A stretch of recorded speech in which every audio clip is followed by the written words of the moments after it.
punya pikiran yang jernih dan ruang yang bersih, memungkinkanmu untuk berpikir dan bertindak secara bertujuan, tidak asal-asalan.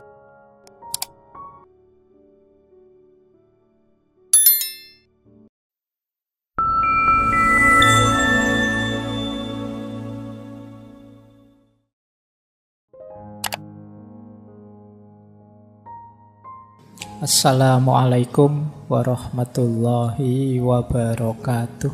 Bismillahirrahmanirrahim.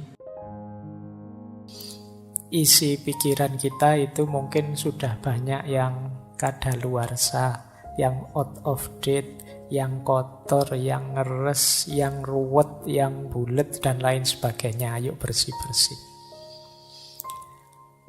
Saya beri judul Clear Mind. Nanti di banyak tradisi filsafat, khususnya tradisi filsafat timur, itu mengidealkan berpikir itu harus jernih. Mengidealkan kejernihan, kebersihan pikiran.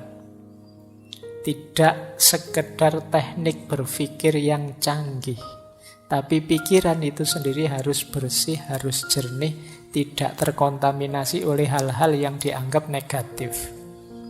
Ini yang oleh banyak orang sering dianggap sebagai bedanya tradisi timur dan tradisi barat. Kalau barat membahas pikiran, banyak fokus bagaimana dia kritis, bagaimana dia valid, bagaimana dia jelas, bagaimana dia tidak bulet dan lain sebagainya. Lebih ke teknis. Sementara kalau di timur lebih mengutamakan kejernihannya. Nah, malam hari ini kita belajar menjernihkan pikiran. Tentu saja berarti agak dekat dengan gaya timur. Baik, kita mulai ya. Karena tadi saya bilang timur, ya kita kutip beberapa gagasan para filosof timur, tokoh-tokoh dari timur. Nah, saya awali dari quote saja dulu sebelum nanti ke teknis membersihkan pikiran kita. Ada quotes menarik yang ini pernah juga kita kutip di beberapa sesi tentang kekuatan pikiran, yaitu dari Buddha. Beliau mengatakan bahwa hidup kita itu dibentuk oleh pikiran kita. Kita menjadi apa yang kita pikirkan. Kegembiraan itu mengikuti pikiran yang jernih, seperti bayangan yang tidak pernah pergi. Quotes ini isinya 3 hal secara sekaligus. Yang pertama, hidup itu dibentuk oleh pikiran kita. Yang kedua, kita adalah apa yang kita pikirkan. Dan yang ketiga, pikiran jernih itu menggembirakan. Sebagaimana bayangan dengan sesuatu yang dibayanginya.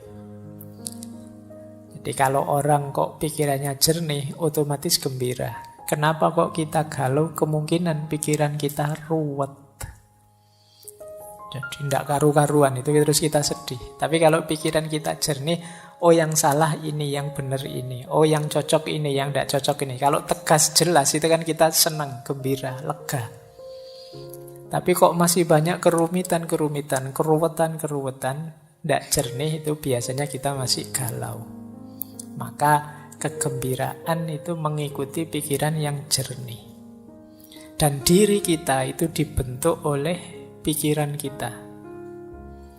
Kalau kalian menganggap, Pak, siapa sih saya ini? Saya ini orang rusak loh, Pak. Nah, kamu sendiri menganggap dirimu orang rusak. Itu kan berarti nanti ketika kamu menjalani hidupmu, kamu akan memposisikan dirimu sebagai orang yang rusak.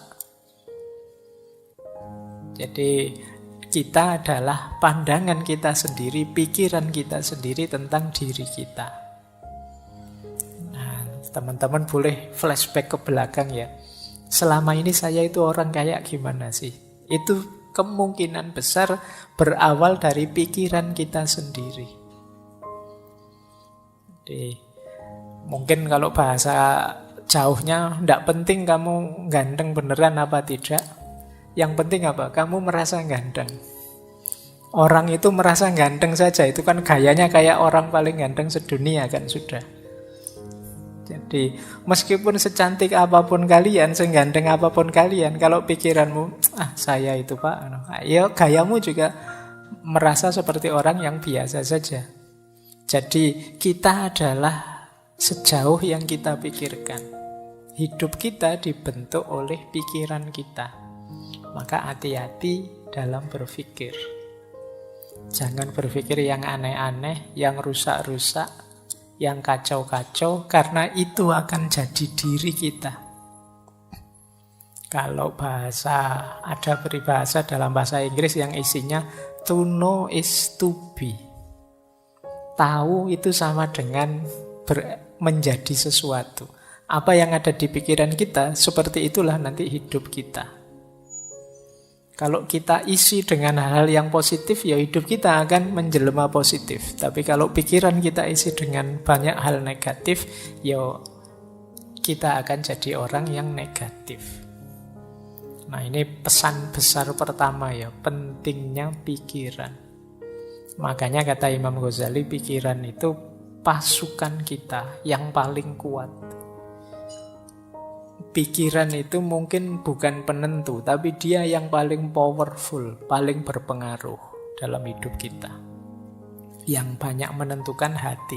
Tapi hati ini banyak disuplai informasinya oleh pikiran. Baik.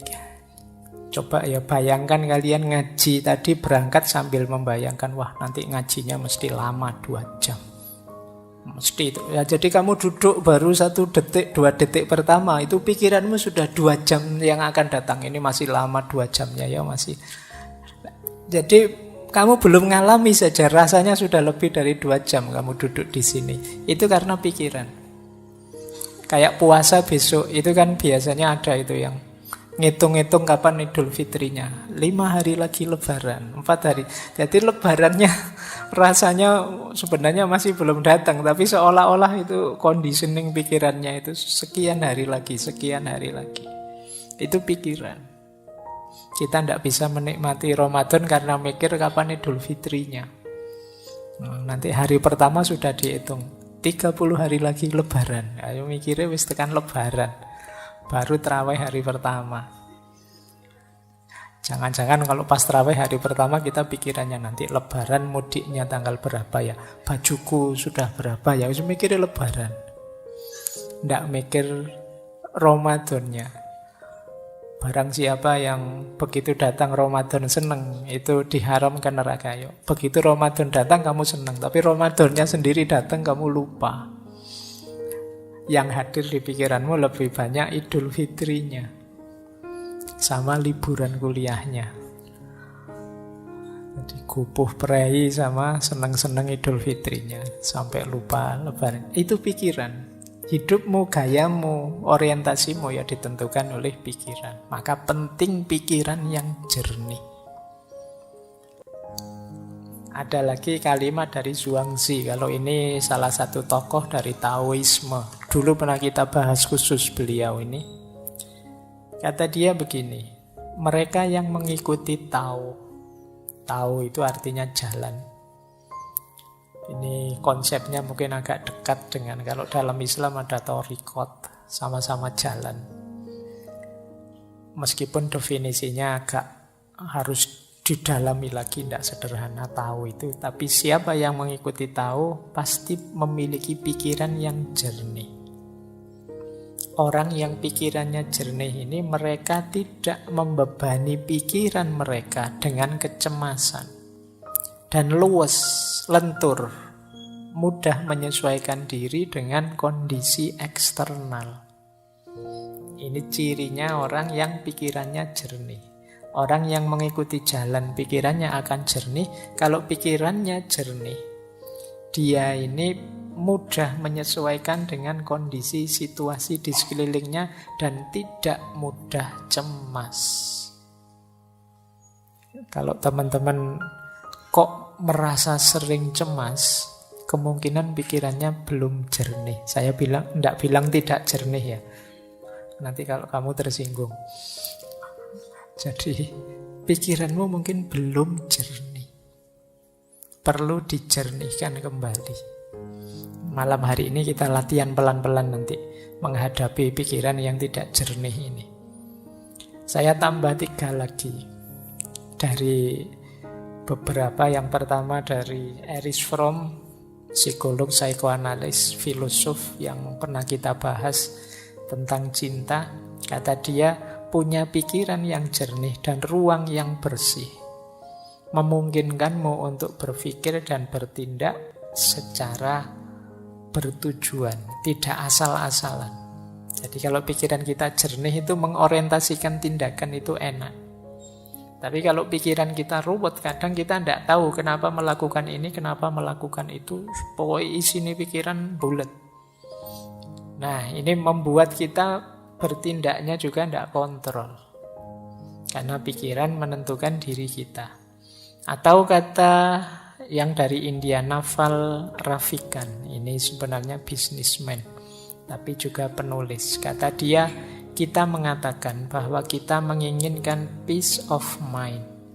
Tetapi sebenarnya yang kita inginkan adalah peace from mind.